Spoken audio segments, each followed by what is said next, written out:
2014 நம்மால் அந்த போஸ்டரை வச்சிருக்காங்க. 25/4/2014 SRS ஓட போஸ்டர். NFIR தொடர் முயற்சிக்கு வெற்றி. 1/1/2004 பிறகு வேலைக்கு சேர்ந்த ரயில்வே தொழிலாளிக்கு புதிய பென்ஷன் திட்டத்திலிருந்து விலக்கு. எப்போ போட்டாங்க? அறிக்கை எண் அதுக்கு 25/4/2014 ஒர்க் ஷாப் டிவிஷன் போட்டு அறிக்கை எண் போட்டு ஒரு போஸ்டர் கொடுக்குறோம். தொழிலாளிக்கு பூரா SRS போஸ்டர் கொடுக்குறோம். 25/4/2014 அவங்க சொல்லியிருக்காங்க என்னன்னு, NPSல வந்த எல்லாருக்கும் எக்ஸம்ஷன் கிடைச்சிருச்சு, ரயில்வேக்கு NPS கிடையாது. SRS போய் சொல்லுதா, DRU போய் சொல்லுதா? ஆனா DRU NPS எந்த நாளில் கொண்டு வரப்பட்டதோ அந்த நாளிலிருந்து NPS எதிர்க்கிறது. ஆனா என்ன பண்ணாங்க? NPS வரும்போது NFIR என்ன பண்ணுச்சு, ARF என்ன பண்ணுச்சு?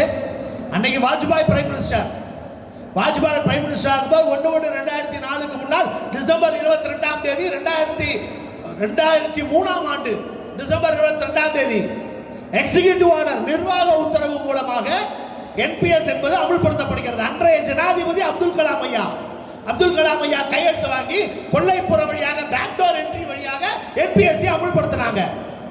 அன்னைக்கு SRS உடைய தலைமை NFIR என்ன சொல்லுச்சு? S pass.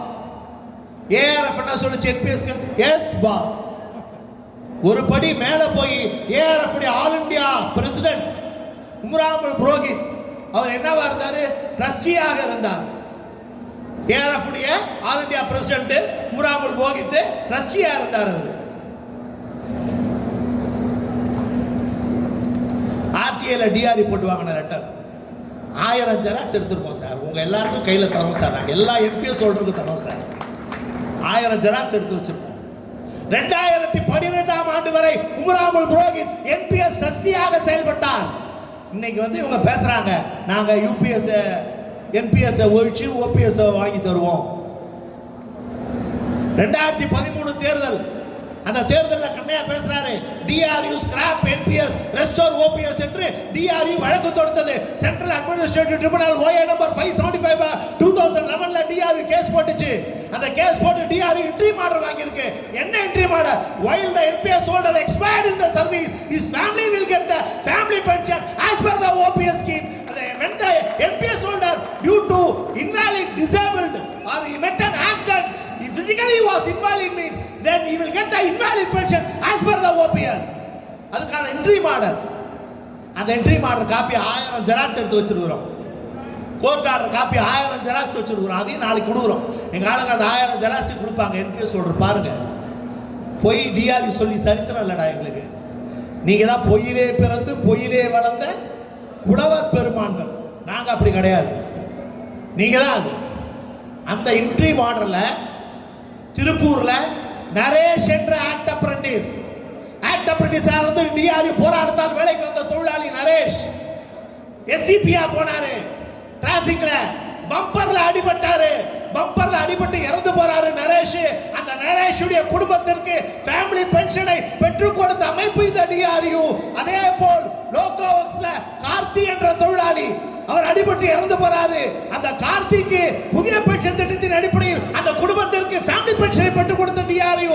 பொன்மலையில நெப்போலியன்கிற தோழர் விபத்தில் அடிபடுறாரு, இறக்கிறாரு. அவர் குடும்பத்துக்கு ஃபேமிலி பென்ஷனை OPS திட்டத்தின் அடிப்படையில் நியூ பென்ஷன் ஹோல்டருக்கு வாங்கி கொடுத்த அமைப்பு DRU. அதற்கு காரணம் இந்த கோர்ட் ஜட்ஜ்மெண்ட்டா. இன்னும் பல ரயில்வேல இது அமலாகல. அவங்க வெப்சைட்ல போனீங்கன்னா அவங்க போர்ட் லெவல் PMல இன்னும் கேட்டுட்டு இருக்காங்க. South central railway NPS holder not got new pension scheme, family pension not got கேட்டுக்கிட்டு தான் இருக்கான். ஆனா DRU அப்படி இல்லை. கேஸ் போட்டு இந்த ரயில்வேல இந்த பென்ஷனை மரணித்தால் அந்த குடும்பத்திற்கு ஃபேமிலி பென்ஷன் என்ற உத்தரவை கோர்ட் ஆர்டர் மூலமாக 8 வருடங்களுக்கு முன்னால் பெற்றுக் கொடுத்த யூனியன் DRU. கண்ணையா என்ன சொன்னாரு? DRU கேஸ்க்கு யாரும் பணம் கொடுக்காதீங்க, என்கிட்ட பணம் இருக்குது, நானே கேஸ் போடுறேன். இதான் கண்ணையா சொன்னாரு. இன்னை வரைக்கும் கண்ணையா NPS எடுத்து கேஸ் போட்டாரா? இந்திய ரயில்வேயிலேயே DRU ஒரே தொழிற்சங்கம் தான், ஒரே ரயில்வே யூனியன் தான் ஸ்கிராப் NPS ரெஸ்டோர் OPS என்று வழக்கு தொடுத்திருக்கக்கூடிய கேஸ் போட்டிருக்கக்கூடிய ஒரே யூனியன். அதுக்கு பிறகுதான் ICFல போனாங்க. இதான் யதார்த்தமான உண்மை. கேஸுக்கு கவர்மெண்ட் உடைய NPS கேஸுக்கு போறதுக்கான தைரியம் தைரியமோ திராணியோ இல்லாததுதான் ஏஆர்எஃப் என்எஃப்ஐஆர். இவங்க பேசுறாங்க டிஆர்யூ பார்த்து. டிஆருக்கு ஃபெடரேஷன்ல அவங்க என்ன சாதிக்க முடியும்? நாங்க சாதிச்சது ஆண்டா இது.